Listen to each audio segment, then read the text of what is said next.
We have a lot of news today, and I have quite a few announcements for you, so let's get to it. First, on behalf of the President and the White House, we express our deepest condolences to the family of New York police officer Islam, who made the ultimate sacrifice in defense of his fellow New Yorkers. As the funeral services are held in New York City today, everyone at the White House is keeping the officer's family, friends, and fellow NYPD law enforcement officers in our thoughts and prayers. The President has always, and will always, proudly stand with our men and women in blue. May God bless Officer Islam and the other individuals who were tragically killed in this senseless act of violence. In other news, President Trump's working visit to Scotland was a huge success. In less than 48 hours, President Trump brokered the biggest, most impactful trade deal in history and prevented a war in Asia for the second time since he took office. We have never had a president who wields the full power of the United States to negotiate good deals for our country and its people like President Trump. This is what maximum leverage looks like. On the peace front, President Trump helped deliver an immediate and unconditional ceasefire between Thailand and Cambodia. The two countries were engaged in a deadly conflict that had displaced more than 300,000 people until President Trump stepped in to put an end to it. The President spoke directly on the phone with the acting Prime Minister of Thailand and the Prime Minister of Cambodia to inform both leaders that unless they brought their conflict to an end, there would be no trade discussions or agreements with the United States. Almost immediately afterward, a peace was brokered that will save thousands of lives and allowed for trade negotiations with these countries to resume, and they have. The President has now ended conflicts between Thailand and Cambodia, Israel and Iran, Rwanda and the Democratic Republic of the Congo, India and Pakistan, Serbia and Kosovo, and Egypt and Ethiopia. This means President Trump has brokered, on average, about one peace deal or ceasefire per month during his 6 months in office. It's well past time that President Trump was awarded the Nobel Peace Prize. I know the topic of Israel is on everyone's mind. I have an update from Special Envoy Steve Witkoff, who I got off the phone with this morning. Special Envoy Witkoff and Ambassador Huckabee had a very productive meeting with Prime Minister Netanyahu and other officials today in Israel on the topic of delivering much-needed food and aid to Gaza. President Trump is a humanitarian with a big heart, and that's why he sent Special Envoy Witkoff to the region in an effort to save lives and end this crisis. Tomorrow, Special Envoy Witkoff and Ambassador Huckabee will be traveling into Gaza to inspect the current distribution sites and secure a plan to deliver more food and meet with local Gazans to hear firsthand about this dire situation on the ground. The Special Envoy and the Ambassador will brief the President immediately after their visit to approve a final plan for food and aid distribution into the region, and we will provide more details for all of you once that plan is approved and agreed on by the President of the United States. On the trade front, the President secured a historic trade agreement with the European Union that puts America first and fundamentally strengthens the economic relationship between the two largest economies in the world. This deal delivers on two of President Trump's core promises on trade, supercharging America's manufacturing capacity and opening up foreign market access to American businesses. The deal guarantees that American businesses will have unprecedented levels of access to the European Union markets to export our American-made goods. Also, as part of this agreement, the EU will purchase $750 billion in U.S. energy to strengthen our energy dominance, reduce European reliance on adversarial sources, and narrow our trade deficit with the EU. The EU will also make new investments of $60 billion in the United States, in addition to the more than $100 billion the EU companies already invest in the U.S. every year. All of these massive purchases and investments will happen by the end of 2028. What we are watching is President Trump rebuilding the greatest economy in the history of the world and simultaneously proving the so-called economic experts wrong at every turn. Media pundits said a trade deal with the EU this monumental and beneficial to America would be impossible, but President Trump made it happen. The so-called economic experts repeatedly said that the American economy would be in a recession this summer. Well, summer is here. It's almost over, and that recession does not exist. Yesterday, in fact, real GDP growth in the second quarter increased at a 3.0% annual rate, significantly above expectations. President Trump's America First policies are driving economic growth, as he always said they would. And this growth is being driven by the private sector, not the government. Federal government spending fell for a second straight quarter, while real business fixed investment rose by nearly 2% following its first quarter surge. President Trump is right-sizing government spending, reversing the damage done by the Biden administration, and allowing the private sector to flourish. The same so-called experts claimed that President Trump's tariffs would spike inflation and hurt American consumers. But consumer spending growth just accelerated, and inflation remains right on track. For the past 5 straight months, core inflation has come in below market expectation and remains in line with the Fed's 2% inflation target. Meanwhile, customs and tariff revenues have already totaled more than $150 billion since President Trump took office, leading to the first June budget surplus in nearly a decade. Those revenues will skyrocket even further starting tomorrow when new reciprocal tariff rates take effect. President Trump is restoring America's economic sovereignty by reducing our reliance on foreign countries, boosting investment in the U.S. to the tune of trillions of dollars, and creating hundreds of thousands of high-paying jobs for the American people. With America finally put first on trade and the largest middle-class tax cuts in history and other pro-growth provisions of the One Big Beautiful Bill beginning to take effect, the American economy will boom like never before over the course of the next 3.5 years, thanks to the president's vision. Finally, as you all know, the president signed an executive order earlier this year to solve the problem of exorbitant pharmaceutical pricing. According to recent data, the prices that Americans have been paying for brand-name drugs are more than 3 times the price other similarly developed nations pay. The president is determined to solve this problem and took further action today. He has signed 17 letters to pharmaceutical companies' CEOs, and I would like to read you one of these letters to the CEO of Eli Lilly. All of these letters will be provided to you following this briefing. This is to the CEO of Eli Lilly from the President of the United States. On May 12, 2025, I signed an executive order delivering most favored nation prescription drug pricing to American patients to stop global freeloading and guarantee that Americans pay the same prices enjoyed by other developed nations. Right now, brand name drugs in the United States are up to 3 times higher on average than anywhere else for the identical medicines. This unacceptable burden on hardworking American families ends with my administration. Most proposals the Trump administration has received to resolve this critical issue promised more of the same, shifting blame and requesting policy changes that would result in billions of dollars in handouts to industry. Moving forward, the only thing I will accept from drug manufacturers is a commitment that provides American families immediate relief from the vastly inflated drug prices and an end to the free ride of American innovation by European and other developed nations. Accordingly, I'm calling on Eli Lilly and Company and every manufacturer doing business in our great country to take the following actions within the next 60 days. Extend the most favored nation pricing to Medicaid, guarantee most favored nation pricing for newly launched drugs, return increased revenues abroad to American patients and taxpayers, provide for direct purchasing at most favored nation pricing.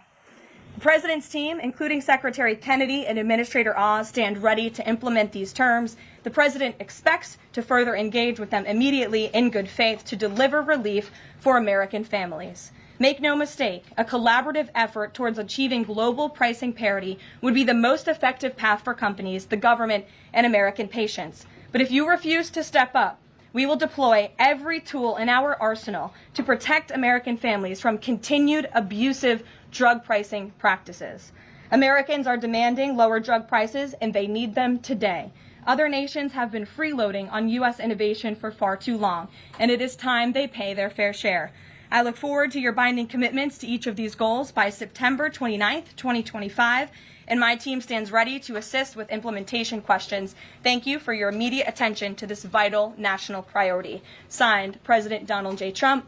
Again, to the CEO of Eli Lilly. This letter, in its form, has been designed for each of the 17 major drug and pharmaceutical companies in the United States, and we're happy to provide you the full list. And I believe you will see all 17 letters popping on Truth Social very shortly, so you can look out for those, and I'm happy to take any further questions.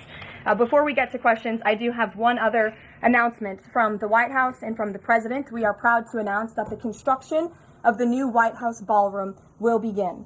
For 150 years, presidents, administrations, and White House staff have longed for a large event space on the White House complex that can hold substantially more guests than currently allowed. President Trump has expressed his commitment to solving this problem on behalf of future administrations and the American people.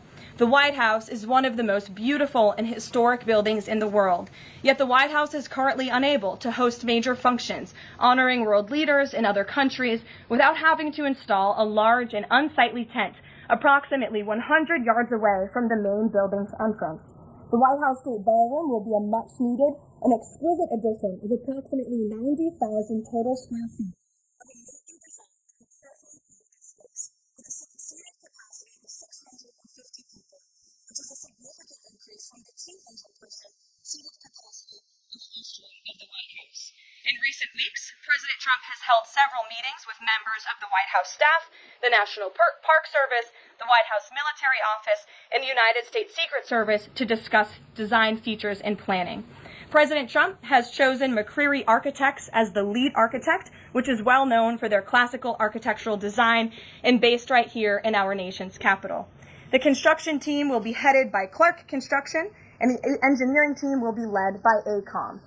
The project will begin in September 2025, and it is expected to be completed long before the end of President Trump's term.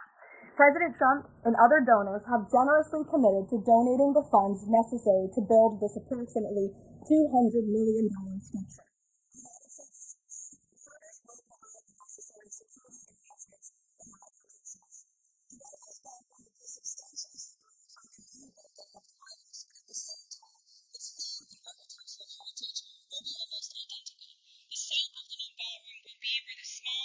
Changed and reconstructed East Wing currently sits. The East Wing was constructed in 1902 and has been renovated and changed many times, with the second story added in 1942. White House Chief of Staff Susie Wiles has provided the following statement. President Trump is a builder at heart and has an extraordinary eye for detail.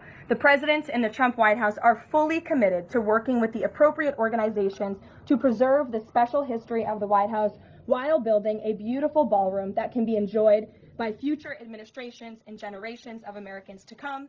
In the White House, we will continue to provide the American public and all of you in the press with updates on this project at whitehouse.gov/visit. And if you go there shortly, you will be able to see renderings and visuals of what this ballroom will look like, both the exterior and the interior. I have provided some photos for all of you in the room today. This is the interior of the ballroom space. It's quite beautiful. And then this is the exterior of the ballroom space. As you can see, it will come off of the executive mansion as it sits today, and the East Wing will be modernized and renovated. We're happy to answer any further questions on that, Jennifer. Since you're so eager, I will go to you, but first, as always, I want to start with our new media chief, Ben Weingarten. Why don't you go ahead, Ben? Thank you.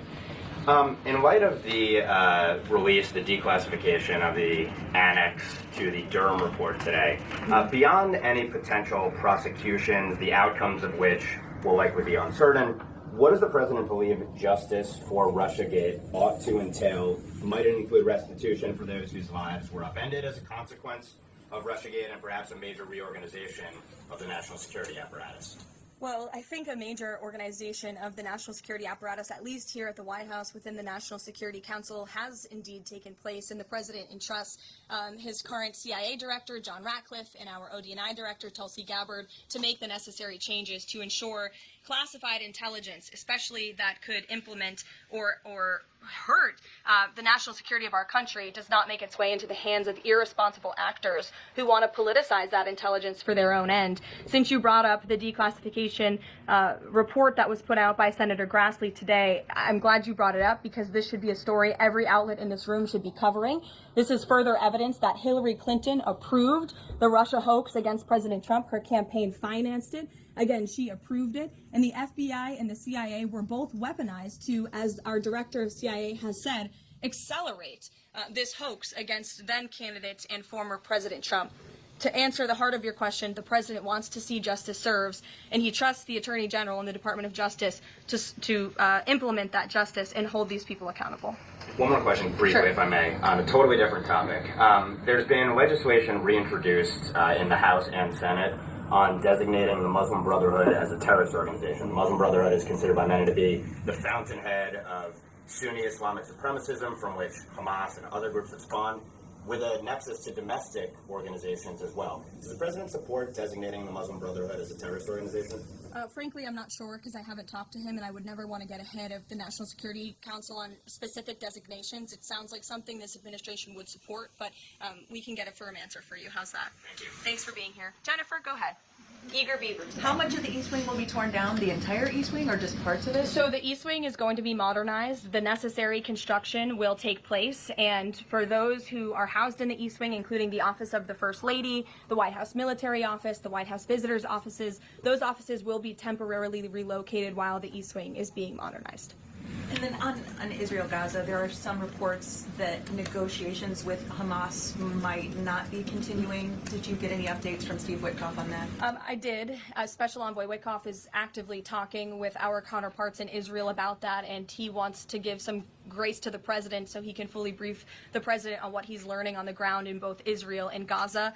But the president put out a very strong statement on Truth Social this morning, which I'm sure you saw, and he said the quickest way to end this entire conflict, the humanitarian crisis that we've seen, and the crisis in Israel that, of course, started on October 7th when Hamas brutally kidnapped and raped innocent Israelis, that terrible terrorist attack, is for Hamas to surrender, to release all of the hostages, and to end this conflict. And that's what the president wants to see. He's made that very clear. But the special envoy will be in Gaza tomorrow, as I shared with you previously. Josh. Can you give us a little more clarity on the tariff timing? You said that the reciprocals will take effect tomorrow. Yes. Does that include the new auto rates, for instance, on Japan, Korea, the EU? Is this all coming effective tomorrow? So some of the countries you just mentioned, Japan, South Korea, they have bespoke trade deals that the president cut, which, just to backtrack for a second, Josh, we promised that the president would negotiate with countries all around the world to cut tailor-made trade deals depending on those countries' challenges, how badly they've ripped off the United States of America and our manufacturing industry and our workforce in the past. And he has done that. Of our 18 major trading partners, 2/3 of those trading partners have a deal. We've sent out 17 letters to countries around the world. And the rest of those countries that either do not have a deal or have a letter, they will be hearing from this administration by the midnight deadline tonight. So yes, tomorrow, August 1st, the reciprocal rates will be going into effect. If more deals are cut between now and midnight, I will never count out the president. You've seen him do it before. He cut 3 deals in one day very recently.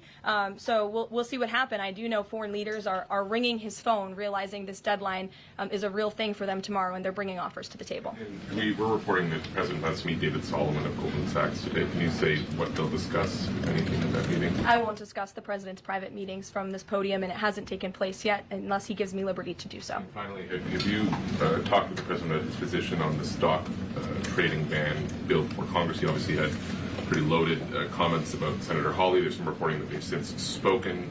What is his position on the current status of that bill? The president has spoken to Senator Hawley, who called him, and the president took that call. As the president said in the Roosevelt Room yesterday, conceptually, he of course supports the idea of ensuring that members of Congress and United States senators who are here for public service cannot enrich themselves. And the reason that this idea to put a ban on stock trading for members of Congress is even a thing is because of Nancy Pelosi. I mean, she is rightfully criticized because she makes, I think, $174,000 a year, yet she has a net worth of approximately $413 million. In 2024, Nancy Pelosi's stock portfolio, this was a fascinating statistic to me, grew 70% in 1 year in 2024, and her portfolio outperformed every single large hedge fund in that same year, and even more than doubled the returns of Warren Buffett's Berkshire Hathaway. So I think the president stands with the American people on this. He doesn't want to see people like Nancy Pelosi enriching themselves off of public service and ripping off their constituents in the process. As for the mechanics of the legislation and how it will move forward, the White House continues to be in discussions with our friends on Capitol Hill. Emily, in a new seat today. Thanks, Caroline. I wanted to ask about this report that the president wants to host a G20 meeting at Trump Darrell. How is he going to do that, considering all the preparations that have been going on in South Africa? And also, would that be seen as his businesses possibly profiting from hosting this kind of meeting?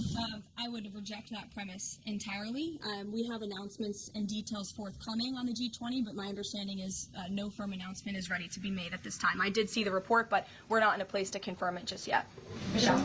Just on the tariffs, what are the logistics for imposing those? Does the president have to sign an executive order tonight? What's the timing? Yes, and he will be signing an executive order at some point this afternoon or later this evening. And as always, we'll keep you posted when that happens, and it will be released from our office. And are there some of these countries that have they all had contact with U.S. officials, or are there some countries that are going to get letters that have had no opportunity to negotiate with the United States? Well, there's a lot of countries that I know have reached out. I believe it's upwards of 200 countries around the world have reached out to the trade and tariff team. Of course, as I said previously and the president said, we're going to prioritize our key trading partners, which we have done. Like I said, of the 18, 2/3 of those we have cut these tailor-made deals with. But I do know that the trade team has been working around the clock to try to be in correspondence with as many countries as possible, but if they haven't heard from us yet, they will in the form of a letter or an executive order by midnight tonight. We'll go to the back. Sure, go ahead. In the back left. Amanda, yes. Thank you very much. I would like to ask her about the real estate.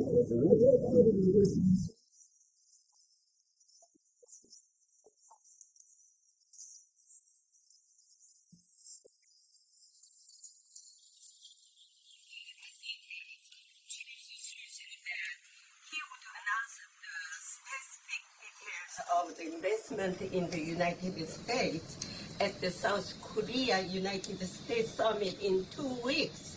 My question is this tariff negotiation a final agreement or is further negotiation necessary? Well, yes, as you know, the president met with representatives of the Republic of South Korea here at the White House yesterday, and they did, in fact, reach a deal. And South Korea will pay a 15% tariff rate, including 15% on autos, while providing historic market access to American goods like autos and rice. Korea will purchase $100 billion in American energy by 2028. And the centerpiece of this deal is that South Korea has agreed to invest $350 billion at the president's direction to revitalize American industry. 90% of those profits will go to the United States government to help pay down our debt and for other matters at the president's choosing. So it was a very successful meeting yesterday. When is set up the further U.S.-South Korea summit day? I'll get you something on that. I don't have it at my fingertips. Okay, Amanda. Thank you, Caroline. There are a number of congressional Republicans who have raised the alarm about the fact that roughly 80% of pharmaceuticals are either manufactured or their precursors are manufactured in either China or India. There are some pieces of legislation, some recommendations, which include either onshoring, nearshoring, or friendshoring, those components of that. Do you know if the president intends to throw the weight of the executive behind that? I don't have any updates for you at this time. I do have an update on our EU trade deal. I stand corrected. It's not $60 billion in investments. It's $600 billion in investments. I want to make that very clear. And I personally watched the president behind closed doors with the European president in Scotland negotiating this deal. And he got the most juice out of that squeeze that he could. And he was constantly looking out for America's interests. So I just wanted to clarify that one point. Deanna. Thanks, Caroline. For the countries that don't have a deal yet, should we be looking at the April 2nd chart at all? Or is he negotiating and talking about having a set tariff rate, 10%, 20%? Those discussions are taking place with the trade team today, and again, we'll provide further guidance with that executive order once it is signed, and the answer to that question will be in that executive order. Is he looking to provide any more extensions today after his phone call with Mexico? Is there any other conversations like that? I do know that other foreign leaders around the world have reached out, and if the president decides to share the conclusions of those calls with all of you, he will do so himself. But I do want to reiterate what the president said about Mexico. Mexico is still paying tariffs. They're paying a 25% tariff on fentanyl, 25% tariff on cars, a 50% tariff on steel, aluminum, and copper. And additionally, Mexico has agreed to immediately terminate its non-tariff trade barriers, of which there are many. And as the president said, we will continue to talk to Mexico Mexico over the next 90 days with the goal of signing a larger trade deal. The key to this, again, is Mexico has agreed to terminate those non-tariff barriers and to continue to work with us in good faith. Mexico is a very unique situation of all the other countries around the world because, of course, we share our southern border with Mexico, which we've seen an increase in cooperation between Mexico's President Claudia Sheinbaum and our administration on clamping down on drug trafficking and human trafficking at the southern border. We appreciate those efforts and will continue to work in good faith and to continue to have these trade discussions as well. Joey. Yeah, thanks, Caroline. Just clarifying on a previous question. President Trump has indicated he's been looking at either 15% or 20% baseline universal tariff. Has he landed on one of those yet? I won't get ahead of the president on that baseline announcement. And then secondly, what did Treasury Secretary Bassett mean yesterday when he called the new Trump accounts for newborns a, quote, backdoor to privatizing Social Security? Does the administration view this new Trump accounts as a way to, in the long term, perhaps privatize Social Security? What the Secretary of Treasury was saying and what this administration believes is that these Trump newborn accounts, which is an incredibly creative and great provision that was in the One Big Beautiful Bill for newborn babies and families and future generations of Americans, will help supplement, not substitute, Social Security. The Trump administration is wholeheartedly committed to protecting Social Security. The president did it in his first term. He's doing it again in this term. But these newborn accounts are another revenue stream for young people to watch their money grow throughout their lives and to one day be able to access those funds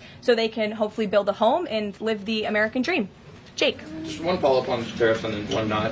Is the president at all considering extending the August 12th China deadline at all? Is that in consideration? So, look, on China, you heard from the president on Air Force One when we were returning from Scotland. You've heard from the Treasury Secretary as well, Ambassador Jameson Greer. They just spent 2 days in Geneva for their third round of talks with China. And the current policy, the current trade program that we have going with China right now, as it stands, will decrease our deficit by $5 billion this year. So we are moving in the right direction when it comes to China. And Secretary Bessent and Ambassador Greer continue to be in direct communication with our Chinese counterparts. But is the deadline, is it extension on the table potentially from that August 12th deadline as it stands? I don't think so, but I'll let the Secretary of Treasury speak on that because he's leading these negotiations. Reagan, go ahead. Thanks, Caroline. There's growing frustration that more of Trump's nominees haven't been confirmed. Why does the president think Senate Republicans are so behind, and has he had any further conversations with Leader Thune about it? The president has had many conversations with his friends in the United States Senate about advancing his nominees, his judicial nominees through this process. It is critical that we get these good attorneys in these positions so that we can end the weaponization of justice, so we can have true law and order in our country. It's unfortunate the Democrats are playing political games, but the president has made it clear to Senate Republicans they need to do everything in their power to advance the president's nominees as well. Kelly, go ahead. Caroline, thank you. Two questions real quickly. Sure. Nigeria. Congressman Chris Smith, Republican from New Jersey, is calling upon the President of the United States to do something in terms of imposing perhaps sanctions on Nigeria for the persecution of Christians living in the northern part of Nigeria by radical Islamic groups. Has he contacted the President yet? And do you know if there's any action that the President will take? I'm not tracking a call between the president and the head of Nigeria. I know the president wholeheartedly condemns the persecution of Christians or, frankly, of people of any faith all over the world, but I don't have any updates for you in terms of sanctions in this part of the world. My second question, Caroline, deals with immigration here in America. As you know, a lot of deportation has been going on. ICE has been going after violent criminals that are here illegally, and rightly so. In the midst of that, there are some evangelical pastors who are stating that it may have gone to a point of being indiscriminate and actually getting innocent people, like members of the clergy. Has the president and has ICE looked at that to see how they can actually go after those violent criminals, but also make sure that members of the clergy are still not being deported? Well, look, the administration has always maintained the position that anyone who illegally crosses our nation's borders is subject to deportation. That's just the law of the land, and we must be a nation that enforces our laws. But the priority from ICE, of course, is to deport, detain, arrest, and remove violent illegal aliens and criminals from our country. And they have been doing that at the rate of thousands of illegal violent criminals every single week, especially in Democrat-run sanctuary cities where these illegal violent criminals have been given a safe haven and have essentially been immune from our nation's laws under the previous administration. That's not happening anymore because of this president and Secretary Noem in the Department of Homeland Security. And we are going to be a nation of laws. And as we've said repeatedly, if you came here illegally, you are subject to deportation. But the priority are those public safety threats that we must remove from our communities. Thank you so much, Caroline. Two questions. So what Hamas hardens its position and Israel provides aid? Do you have any new information on the hostages that need aid too? And second question, we heard President Trump criticize President Macron and Prime Minister Starmer for their statement about recognizing a Palestinian state. What is the president's position on recognizing a Palestinian state? And will he recognize Israeli sovereignty in Judea and Samaria? I can answer both of those questions for you. On the second question about a Palestinian state, the president expressed his displeasure and his disagreement with the leaders of France, the United Kingdom, and Canada. He feels as though that's rewarding Hamas at a time where Hamas is the true impediment to a ceasefire and to the release of all of the hostages. So to your first question, the president wants to see all of the hostages released. He cares deeply about this. He has met with many of the former hostages, many of the families of those who have loved ones who are still being held hostage in Gaza. I have met with them too. It is absolutely devastating what these poor people have been through, and the president is always thinking about them, and that's why he's designated his special envoy Steve Witkoff, who's doing a tremendous job to release the hostages and to end this conflict. But the president has always said the last remaining hostages, now there are 20 living hostages in Gaza, will always be the hardest because Hamas is unfortunately using these innocent people as bargaining chips. But nevertheless, we are committed to seeing this come to an end. Elizabeth. Thanks, Caroline. Part of the settlement with Brown prohibits it from performing transgender procedures or prescribing hormone, puberty blockers, that type of thing. Will eliminating these types of procedures be a priority for the Trump administration in negotiations with other universities? I can tell you that ending the chemical castration of children in our country is a priority of this administration. We've talked to many of these universities about it, but the president has also taken very strong action to cut off the funding for any medical institution in this country that provides those barbaric procedures. The Brown University agreement, since you brought it up, is yet another win to root out anti-Semitic behavior on our nation's college campuses and unlawful racial discrimination. Brown has agreed to no longer allow unlawful racial discrimination in admissions or university programming. They have agreed to provide access to all relevant data and information to rigorously assess compliance with its commitment to merit-based admissions, and they will pay $50 million over 10 years to state workforce development organizations that comply with anti-discrimination laws, supporting regional economic growth and career opportunities. Brown will also adopt the definitions of male and female from President Trump's executive order, defending women and gender ideology extremism for women's sports, programming, facilities, and housing. Brown will no longer perform gender reassignment surgeries on minors or prescribe them puberty blockers or cross-sex hormones. And Brown will take steps to improve the campus climate for Jewish students and combat anti-Semitism on their campus. This is yet another huge win for American students and for those who love our country and want to abide by our country's laws. On the topic of defending women from gender ideology extremism and helping women's sports, the president will be signing an executive order at 4 o'clock today with some very famous professional athletes whom I'm sure you all know. And that executive order will be focused on strengthening athletics in our country and making America healthy again. And we are going to re-implement the presidential fitness test in America's schools, which is, I think, something all Americans can get behind. So you'll hear from the president in 2 hours, and we will see you all there. Thank you.